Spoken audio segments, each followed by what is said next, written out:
Hello, and welcome to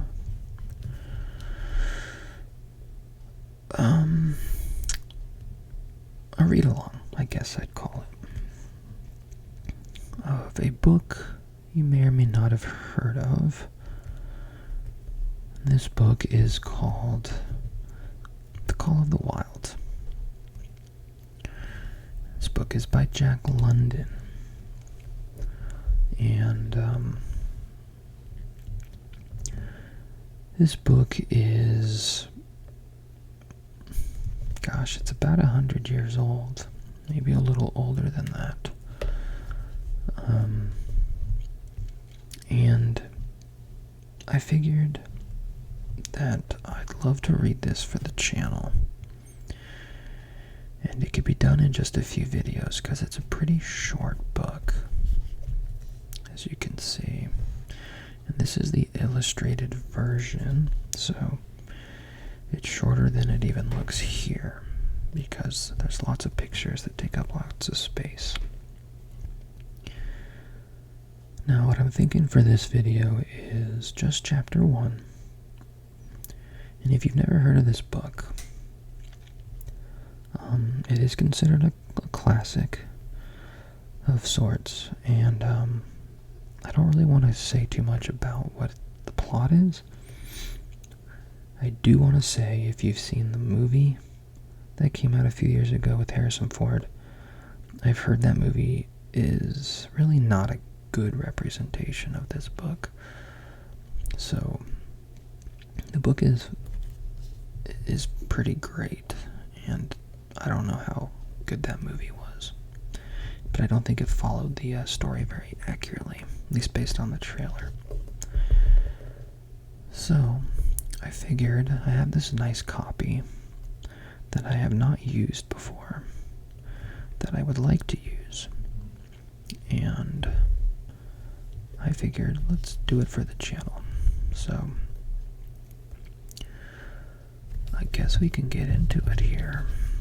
Take a look at the back here.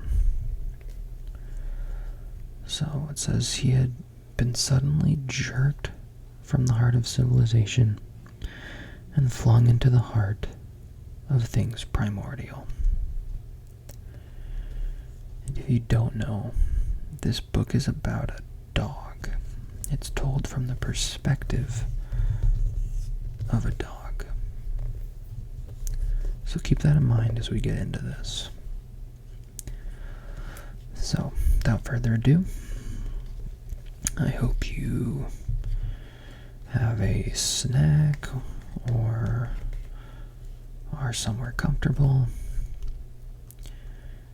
And the beauty of ASMR is you can either listen to the story or you can just ignore it and fall asleep. And either way is perfect. So let's go ahead and get started.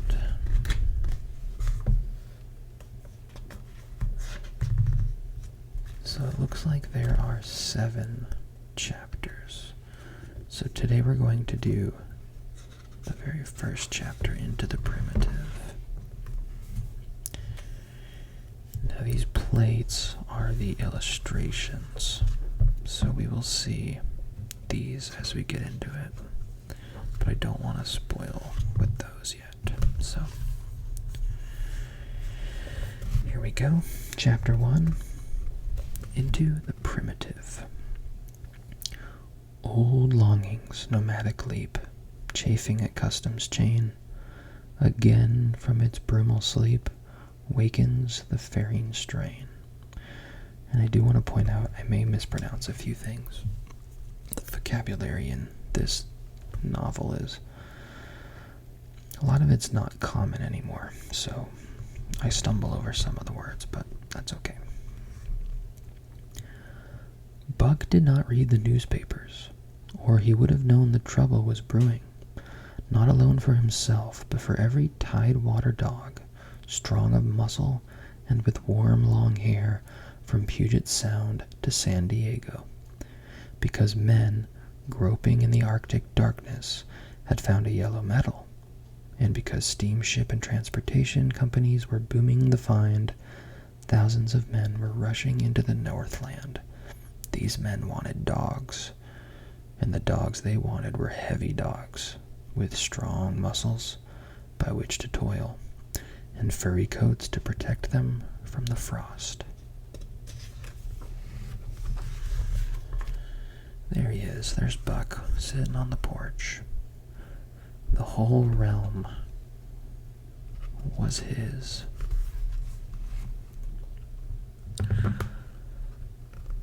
Buck lived at a big house in the sun-kissed Santa Clara Valley.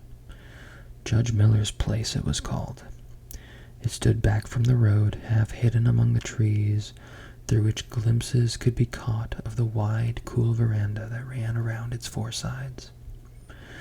The house was approached by graveled driveways, which wound about and through wide-spreading lawns and under the interlacing boughs. It's one of those words, is it boughs? Of tall poplars. At the rear, things were on even a more spacious scale than at the front. There were great stables, where a dozen grooms and boys held forth, rows of vine-clad servants' cottages, and an endless and orderly array of outhouses, long grape arbors, green pastures, orchards, and berry patches. Then there was the plumbing plant for the artesian well, and the big cement tank where Judge Miller's boys took their morning plunge and kept cool in the hot afternoon. And over this great demesne, Buck ruled. Here he was born, and here he had lived the 4 years of his life. It was true, there were other dogs.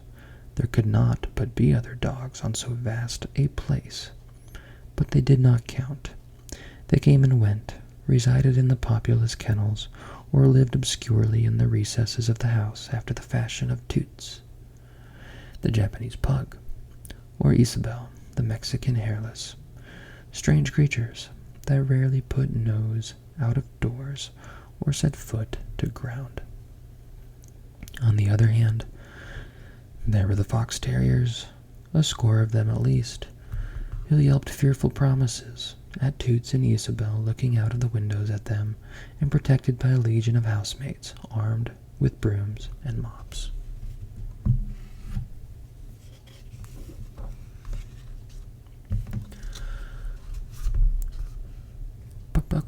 But Buck was neither house dog nor kennel dog. The whole realm was his. He plunged into the swimming tank or went hunting with the judge's sons.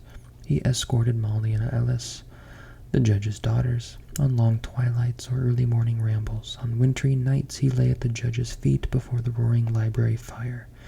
He carried the judge's grandsons on his back, or rolled them in the grass, and guarded their footsteps through wide adventures down to the fountain in the stable yards, and even beyond, where the paddocks were, and the berry patches.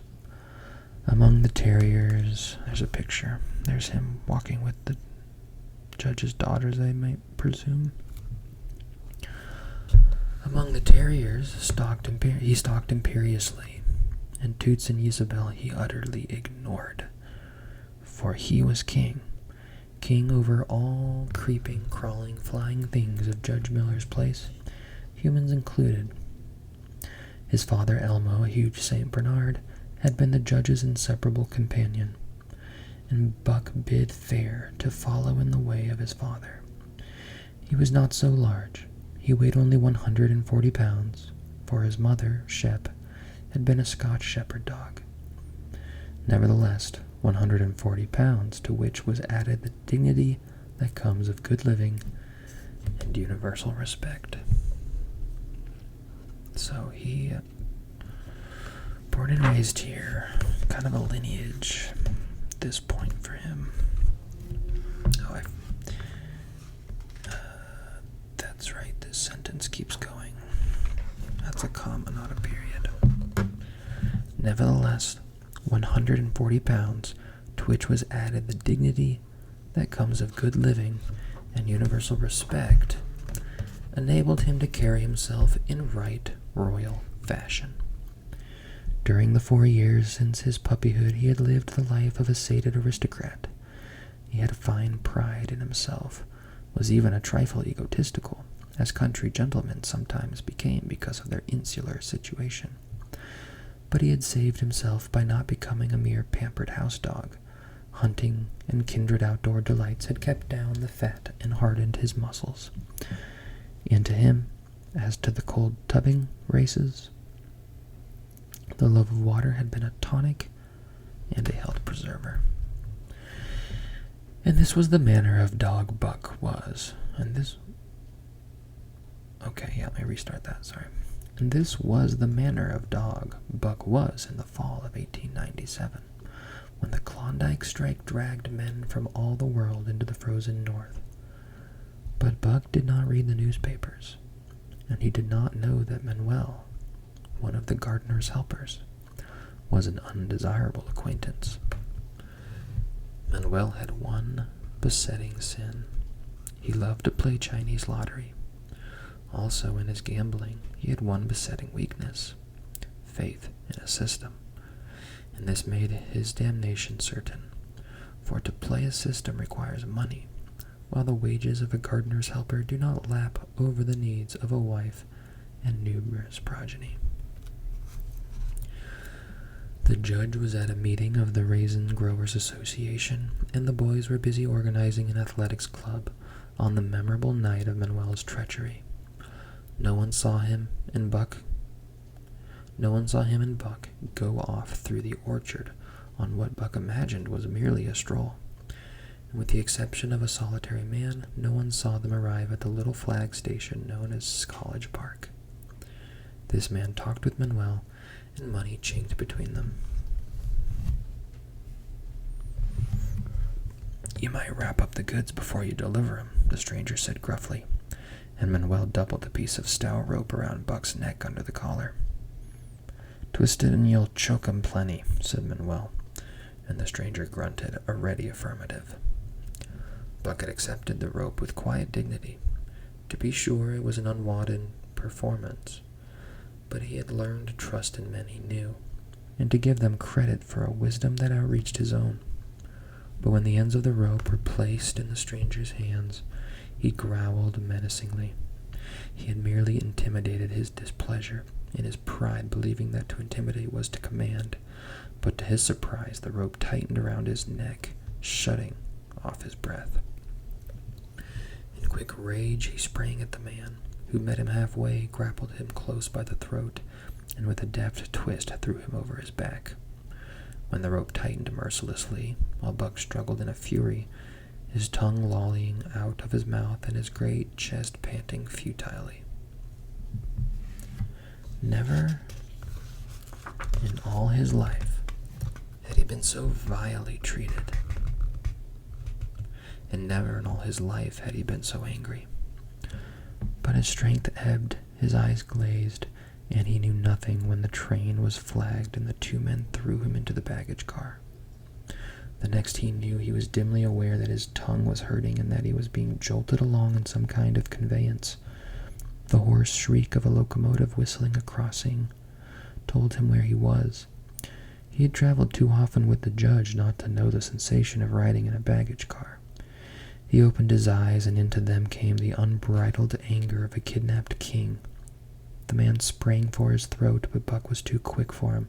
His jaws closed on his hand, nor did they relax till his senses were choked out of him once more.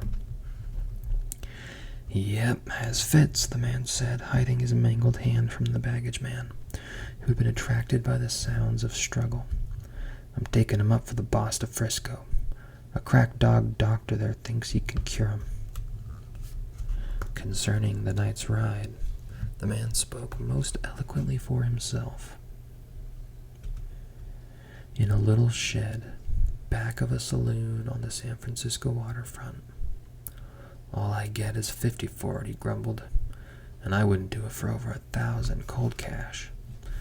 His hand was wrapped in a bloody handkerchief, and the right trouser leg was ripped from knee to ankle. "How much did the other mug get?" the saloon keeper demanded. "100, was the reply. Wouldn't take a sow less, so help me. That makes 150, the saloon keeper calculated. And he's worth it, or I'm a squarehead. The kidnapper undid the bloody wrappings and looked at his lacerated hand. If I don't get the hydrophobe, it'll be because you were born to hang, laughed the saloon keeper. Here, lend me a hand before you pull your freight, he added. So there they are, wrestling Buck down, it looks like.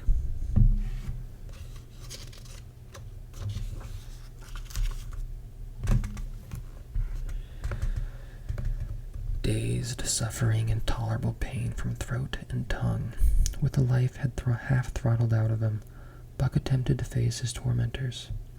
But he was thrown down and choked repeatedly, till they succeeded in filing the heavy brass collar from off his neck. Then the rope was removed, and he was flung into a cage-like crate. There he lay for the remainder of the weary night, nursing his wrath and wounded pride.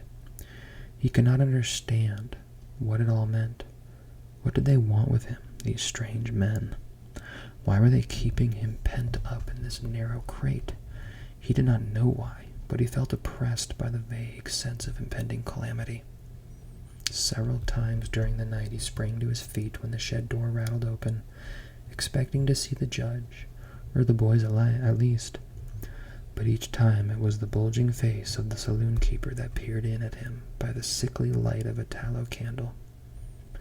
And each time the joyful bark that trembled in Buck's throat was twisted into a savage growl. But the saloon keeper let him alone, and in the morning 4 men entered and picked up the crate. More tormentors, Buck decided, for they were evil-looking creatures, ragged and unkempt, and he stormed and raged at them through the bars. They only laughed and poked sticks at him, which he promptly assailed with his teeth till he realized that that was what they wanted, whereupon he lay down sullenly and allowed the crate to be lifted into a wagon. Then he and the crate in which he was imprisoned began a passage through many hands. Clerks in the express office took charge of him. He was carted about in another wagon.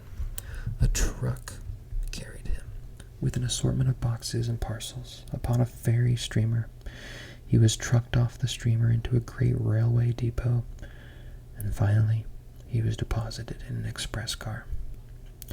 For 2 days and nights this express car was dragged along at the tail of shrieking locomotives, and for 2 days and nights Buck neither ate nor drank.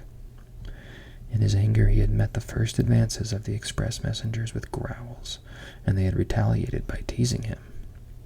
When he flung himself against the bars, quivering and frothing, they laughed at him and taunted him.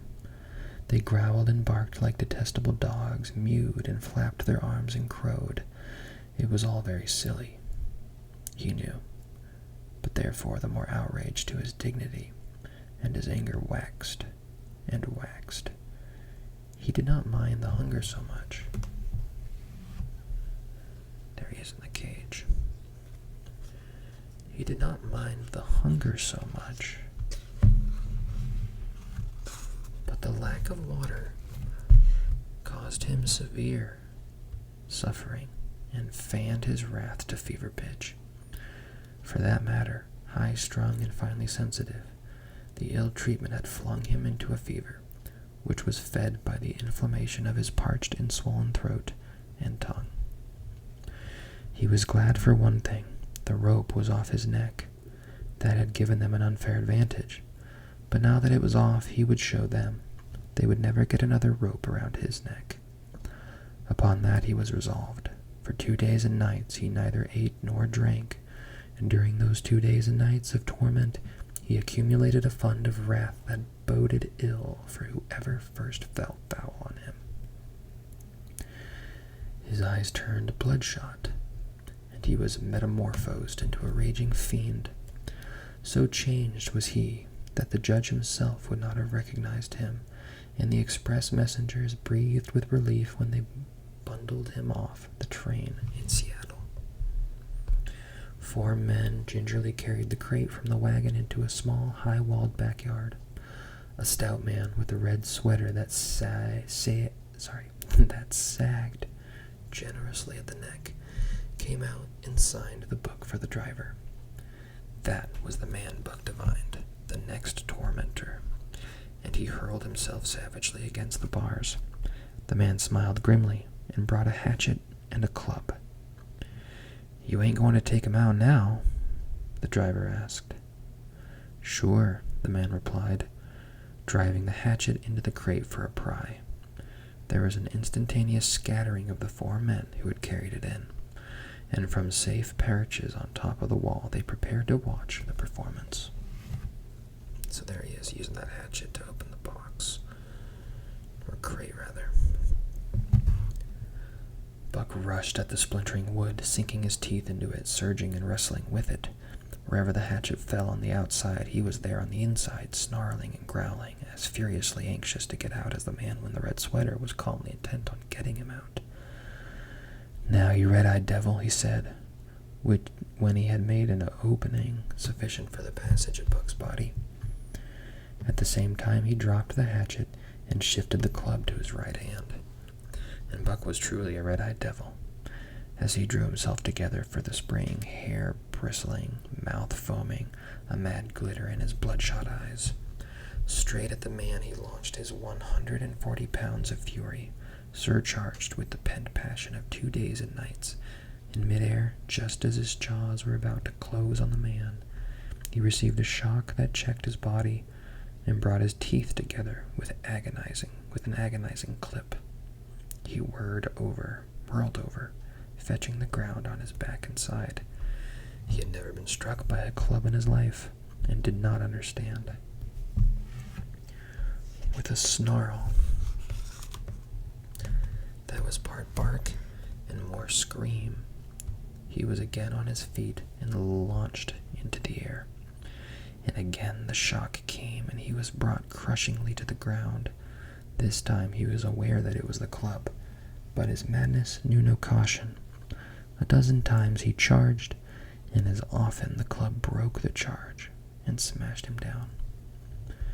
After a particularly fierce blow, he crawled to his feet, too dazed to rush. He staggered limply about, the blood flowing from nose and mouth and ears, his beautiful coat sprayed and flecked with bloody slaver. Then the man advanced and deliberately dealt him a frightful blow on the nose. All the pain he had endured was as nothing compared with the exquisite agony of this. With a roar that was almost lion-like in its ferocity, he again hurled himself at the man. But the man, shifting the club from right to left, coolly caught him by the underjaw, at the same time wrenching downward and backward. Buck described a complete circle in the air, and half of another, then crashed to the ground on his head and chest. For the last time he rushed, the man struck the shrewd blow he had purposely withheld for so long, and Buck crumpled up and went down, knocked utterly senseless. "He's no slouch at dog-breaking, that's what I say," one of the men on the wall cried enthusiastically. "Druther break cases any day, and twice on Sundays," was the reply of the driver as he climbed on the wagon and started the horses. So there he is, the man in the red sweater with his club, and there Buck is, bleeding, refusing to accept this position he's being forced into. The man advanced and dealt him a frightful blow on the nose. Yeah, this guy's an asshole. Just saying. Everyone who reads this book always remembers this guy. Oh yeah, the asshole. I remember him. Buck's senses came back to him, but not his strength. He lay where he had fallen, and from there he watched the man in the red sweater. "Answers to the name of Buck," the man soliloquized, quoting from the saloon-keeper's letter which had announced the consignment of the crate and contents.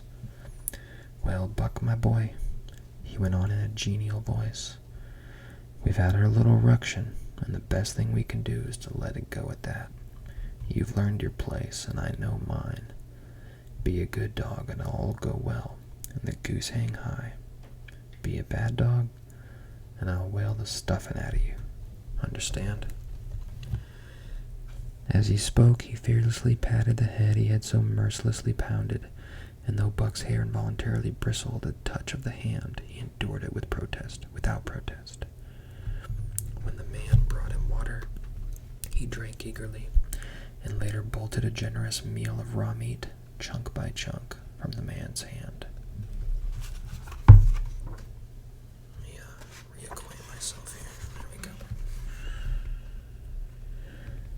He was beaten, he knew that, but he was not broken. He saw, once for all, that he stood no chance against a man with a club. He had learned the lesson, and in all his afterlife, he never forgot it. That club was a revelation. It was his introduction to the reign of primitive law, and he met the introduction halfway. You gotta remember, Buck comes from a very beautiful existence, right, with Judge, king of his domain, doesn't answer to really anyone. Of course, Judge treats him right. The facts of life took on a fiercer aspect, and while he faced that aspect uncowed, he faced it with all the latent cunning of his nature aroused. As the days went by, other dogs came in crates and at the ends of ropes, some docilely, and some raging and roaring as he had come. And, one and all, he watched them pass under the dominion of the man in the red sweater. Again and again, as he looked at each brutal performance, the lesson was driven home to Buck. A man with a club was a lawgiver, a master to be obeyed, though not necessarily conciliated. Of this last Buck was never guilty, though he did see the beaten dogs that fawned upon the man, and wagged their tails, and licked his hand. Also he saw one dog that would neither conciliate nor obey, finally killed in the struggle for mastery. Now and again men came, strangers who talked excitedly, wheedlingly, and in all kinds of fashions to the man in the red sweater, and at such times that money passed between them, and strangers took one or more of the dogs away with them. Buck wondered where they went, for they never came back, but the fear of the future was strong upon him, and he was glad each time when he was not selected.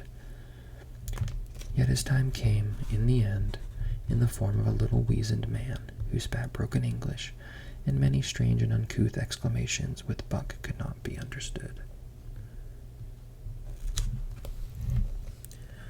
"Sacredem," he cried, when his eyes lit upon Buck. "Dat one dem bully dog, eh? How much?" 300, and a present at that, was the prompt reply of the man in the red sweater.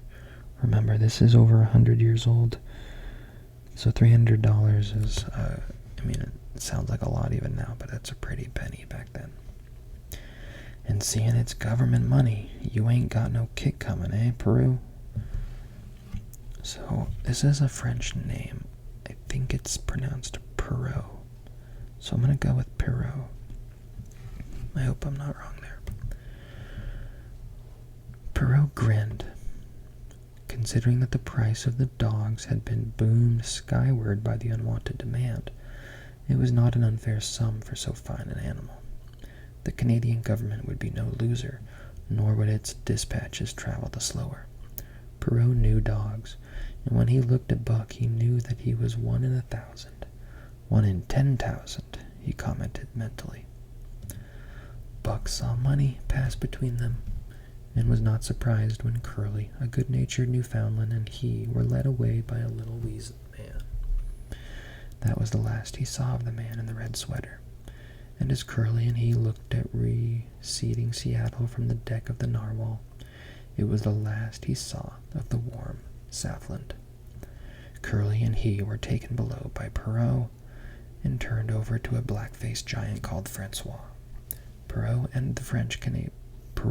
was a French-Canadian and swarthy, but Francois was a French-Canadian half-breed, and twice twice as swarthy.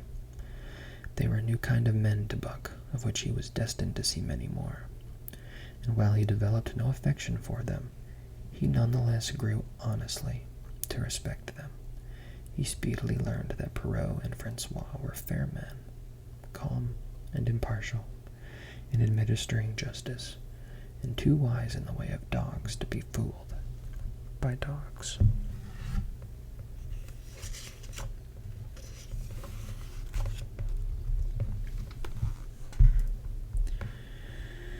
In the 'tween decks of the Narwhal, Buck and Curly joined 2 other dogs. One of them was a big, snow-white fellow from Spitzbergen, who had been brought away by a whaling captain, and who had later accompanied a geological survey into the Barrens. He was friendly, in a treacherous sort of way, smiling into one's face, the while he meditated some underhanded trick, as, for instance, when he stole from Buck's food at the first meal. As Buck sprang to punish him, the lash of Francois's whip sang through the air, reaching the culprit first, and nothing remained to Buck but to recover the bone. This was fair of Francois, he decided, and the half-breed began his rise in Buck's estimation. The other dog made no advances, nor received any. Also, he did not attempt to steal from the newcomers.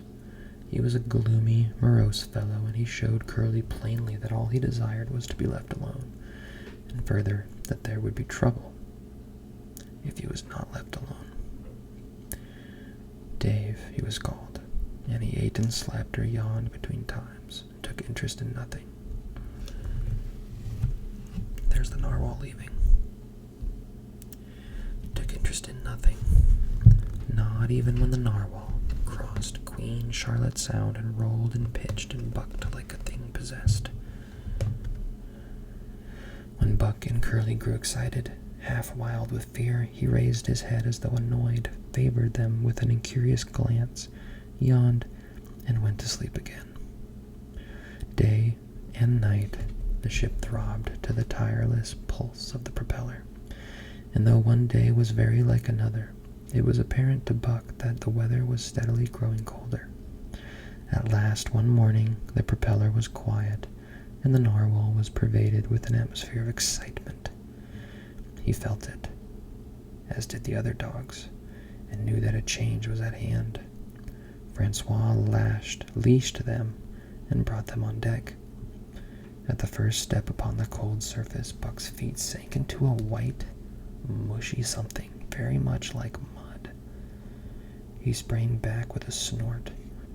More of this white stuff was falling through the air. He shook himself, but more of it fell upon him. He sniffed it curiously, then licked some up on his tongue. It bit like fire, and the next instant was gone. This puzzled him. He tried it again with the same result. The onlookers laughed uproariously, and he felt ashamed. He knew not why, for it was his first snow. Okay, that would be the end of Chapter 1. Chapter 2 is the Law of Club and Fang. Okay.